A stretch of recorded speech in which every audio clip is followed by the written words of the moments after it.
Assalamualaikum warahmatullahi wabarakatuh. Perkenalkan, nama saya Vidya Ramadhani dengan NIM 7012101007 dari kelas 4C ingin mempresentasikan tugas mata kuliah dari manajemen proyek sistem informasi. Materi yang saya akan bahas yaitu proyek manajemen Office. Nah, apa itu proyek manajemen Office? Proyek manajemen Office adalah grup internal atau eksternal yang melayani kebutuhan serta membuat dan menjaga standar manajemen proyek pada manajer proyek dan tim proyek. PMO membantu perusahaan untuk mengatur dan mengoptimalkan sumber daya yang dimiliki supaya dapat menyelesaikan proyek yang sedang berjalan. PMO merupakan hal penting dalam bidang project management.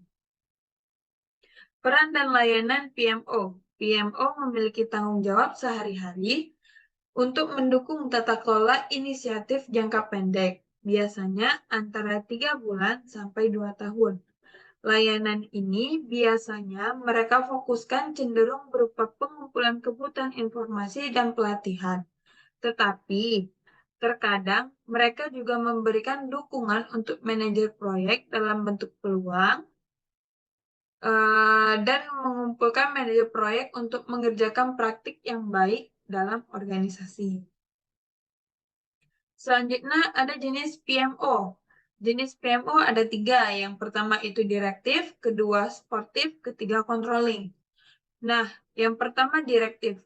PMO jenis ini memegang kontrol penuh dalam proyek perusahaan karena mengatur keberlangsungannya secara langsung. Tingkat kontrol yang dipegang oleh PMO direktif ini itu sangat tinggi dalam suatu proyek perusahaan. Terus ada juga sportif. Nah, PMO jenis ini mengambil peran sebagai konsultan terhadap proyek yang dilakukan perusahaan melalui pemberian pelatihan hingga akses informasi. Nah, tingkat kontrol yang dipegang PMO jenis ini itu termasuk tingkatan yang rendah. Nah, yang terakhir ada controlling.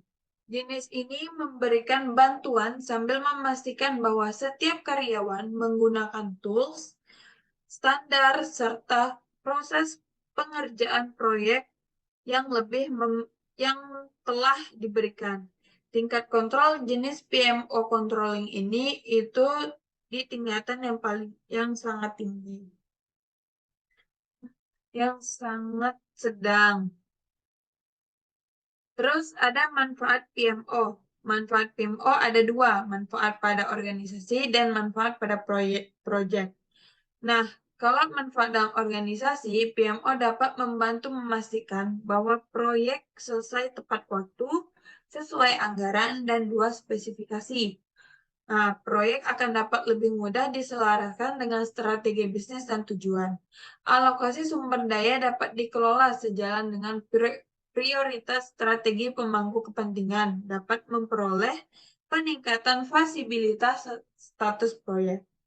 Nah, kalau manfaat PMO project itu mereka menawarkan proses standar dan seperangkat software atau template mereka dan menawarkan penyediaan bantuan sumber daya serta mereka juga dapat mendukung manajemen multi proyek dan memberikan pelatihan tim proyek dan mereka dapat bertindak seperti advokat yang kuat untuk proses manajemen proyek dan peran tim proyek. Tingkatan PMO pada organisasi ada 3, single project PMO, multi project PMO, sama enterprise PMO. Nah, kalau dalam single project PMO, proyek dan program ini membentuk kantor pusat yang menyediakan layanan dukungan untuk proyek besar atau layanan program besar, seperti administrasi dan pengumpulan data. Juga hal-hal seperti pelaporan komunikasi dan bahkan manajemen sumber daya. Terus ada yang kedua yaitu multi project PMO. Multi proyek PMO melayani berbagai proyek PMO, semacam memusatkan sejumlah fungsi untuk memberikan konsistensi dan skala ekonomi. Mereka juga menyediakan proyek mereka dengan ukuran dan akses ke pusat sumber daya. Nah, yang terakhir ada Enterprise PMO.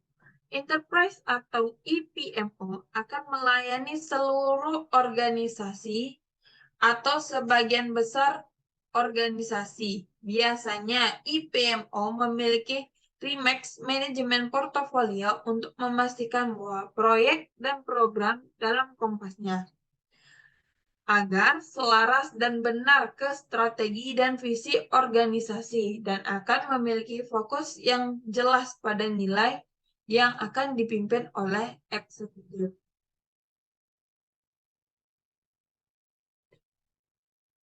Selanjutnya, ada kegiatan umum PMO. Kegiatan umum PMO terbagi menjadi ada 8. Yang pertama, menetapkan dan memelihara standar manajemen proyek. Kedua, mengembangkan dan mempromosikan proses standar. Ketiga, memberikan dukungan untuk tata kelola proyek. Keempat, berbagi pengetahuan dan alat. Kelima, mendukung praktisi manajemen proyek. Keenam, mengkoordinasikan kegiatan proyek dan program. Ketujuh, memantau dan mendokumentasikan status di seluruh portofolio proyek. Dan yang terakhir, memelihara dokumentasi proses, standar, dan kinerja. Nah, terus ada jabatan pada PMO. Yang pertama ada direktur, yang kedua project manager, program manager, project scheduler, project planner, project controller, dan staf administrasi. Nah, sekian materi dari Project Management Office. Lebih dan kurangnya saya mohon maaf. Apabila ada salah kata saya mohon maaf juga. Wassalamualaikum warahmatullahi wabarakatuh.